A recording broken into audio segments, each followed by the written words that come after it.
সকলকে স্বাগত জানাই আমাদের চ্যানেল এসএস লার্নভার্সে। আজকে আরও একটি নতুন ভিডিও নিয়ে চলে এসেছি। আজকের এটি হচ্ছে সেট 4। আজকের যে ভিডিও সেটি হচ্ছে সেট 4। তো দেখো যে এর আগে আরও 3টি ভিডিও আমাদের আপলোড করা হয়েছে। যারা দেখোনি তারা অবশ্যই সেই ভিডিওগুলি প্লেলিস্ট থেকে দেখে নিও। তাহলে এটি হচ্ছে গ্রাম পঞ্চায়েত, পশ্চিমবঙ্গে যে গ্রাম পঞ্চায়েত এক্সাম হবে তারই সেট 4।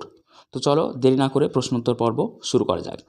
তাহলে এখানে দেখো যে প্রথম যে প্রশ্নটি আছে সেটি হচ্ছে পশ্চিমবঙ্গের পঞ্চায়েতি রাজ ব্যবস্থায় ত্রিস্তর কাঠামোর সর্বোচ্চ স্তর কোনটি? তো এক্ষেত্রে আমাদের সঠিক উত্তরটি হয়ে যাবে অপশান সি। অপশান সি হয়ে যাবে সঠিক উত্তর, জেলা পরিষদ। জেলা পরিষদ হবে রাইট আনসার। তো দেখো যে পঞ্চায়েতি যে রাজ ব্যবস্থা রয়েছে সেই পঞ্চায়েতি রাজ ব্যবস্থার 3টি স্তর রয়েছে। সেটি হচ্ছে গ্রাম স্তর যদি বলি আমরা, তাহলে রয়েছে গ্রাম পঞ্চায়েত।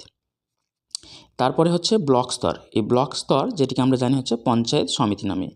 এবং 3 নম্বরে যেটি রয়েছে সেটা হচ্ছে জেলা স্তর, যেটিকে বলা হয় জেলা পরিষদ। নেক্সট প্রশ্ন দেখো যে ভারতে কততম সংবিধান সংশোধনীর মাধ্যমে পঞ্চায়েতি রাজ ব্যবস্থাকে সাংবিধানিক স্বীকৃতি দেওয়া হয়? তাহলে এক্ষেত্রে সঠিক উত্তর হয়ে যাবে অপশান এ। অপশান এ হয়ে যাবে রাইট আনসার, 73তম সংবিধান সংশোধনী। তাহলে 73তম সংবিধান সংশোধনীর মাধ্যমে পঞ্চায়েতি রাজ ব্যবস্থাকে সাংবিধানিক স্বীকৃতি দেওয়া হয়। তো এক্ষেত্রে বলি যে মনে রাখবে সালটি 1992। এই 1992 সালের 73তম সংবিধান সংশোধনীর মাধ্যমে কিন্তু যে পার্ট 9 আছে, পার্ট 9 এবং 11 শিডিউল যুক্ত করে পঞ্চায়েতি রাজকে সাংবিধানিক মর্যাদা দেওয়া হয়েছে। নেক্সট কোশ্চেন, গ্রাম স্তরে জমি সংক্রান্ত রেকর্ড রক্ষা ও রাজস্ব তদারকির কাজ মূলত কে পরিচালনা করেন?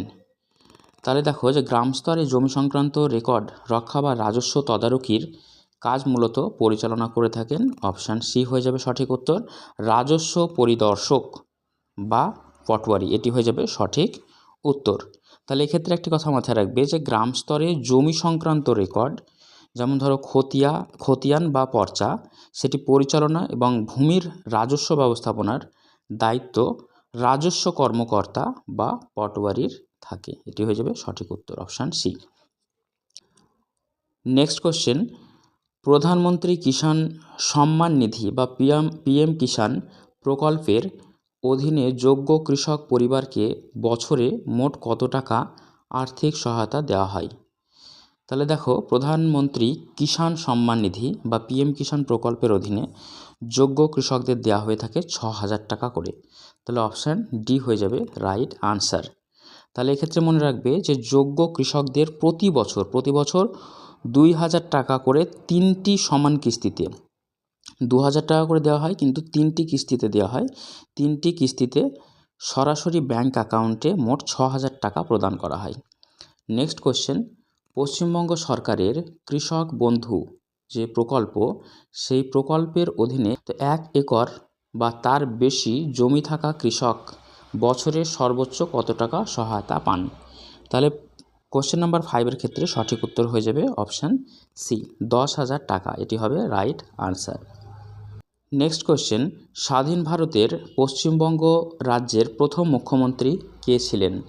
তাহলে স্বাধীন ভারতের পশ্চিমবঙ্গ রাজ্যের প্রথম মুখ্যমন্ত্রী ছিলেন হচ্ছে প্রফুল্লচন্দ্র ঘোষ। এই প্রফুল্লচন্দ্র ঘোষ এটি হয়ে যাবে সঠিক উত্তর।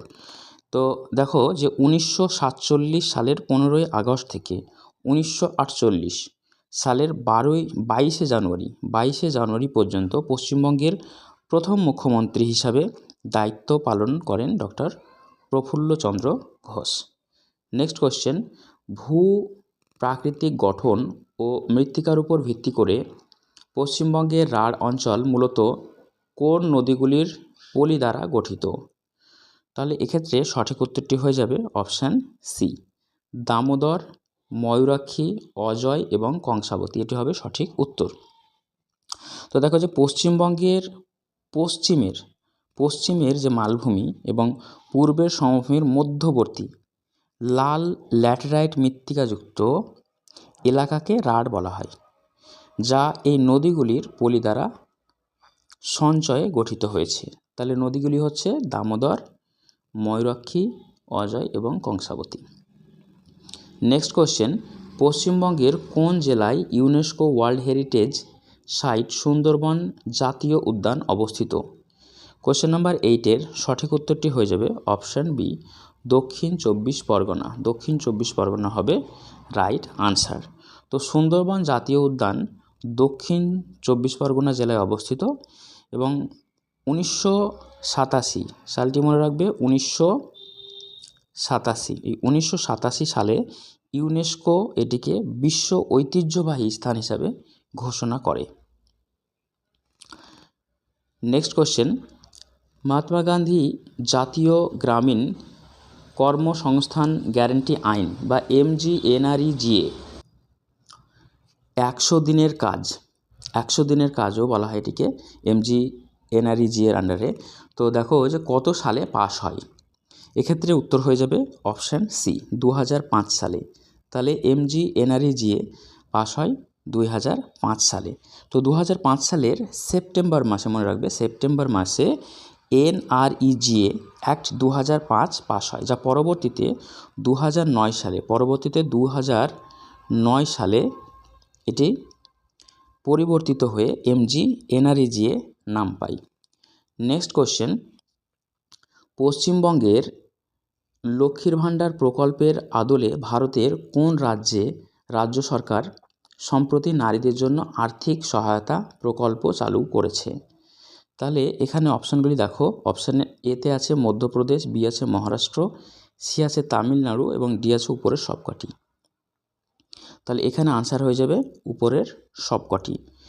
তো পশ্চিমবঙ্গের যে লক্ষ্মীর ভাণ্ডার প্রকল্প রয়েছে, সেই প্রকল্পের সফল মডেলে মধ্যপ্রদেশ, মহারাষ্ট্র এবং তামিলনাড়ু প্রতিটি রাজ্যে নারীদের জন্য অনুরূপ ডিবিটি প্রকল্প চালু করা হয়েছে। তাহলে আমাদের আনসার হয়ে যাচ্ছে সবকটি, অর্থাৎ মধ্যপ্রদেশ, মহারাষ্ট্র এবং তামিলনাড়ু প্রতিটি রাজ্য কিন্তু হয়ে যাবে এখানে আনসার। তো আজকের জন্য এই 10টি প্রশ্নে আলোচনা করলাম। ভিডিওটি প্রথম থেকে শেষ পর্যন্ত দেখার জন্য অনেক অনেক ধন্যবাদ।